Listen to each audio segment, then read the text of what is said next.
अल्हम्दुलिल्लाह नहमदुहु व नस्तईनुहु व नस्तगफिरुह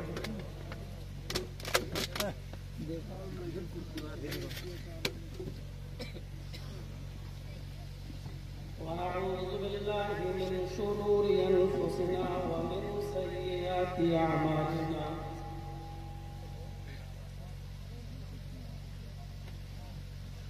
मन यहदिहिल्लाहु फला मुज़िल्ल लहु व मन युज़लिल्हु फला हादिय लहु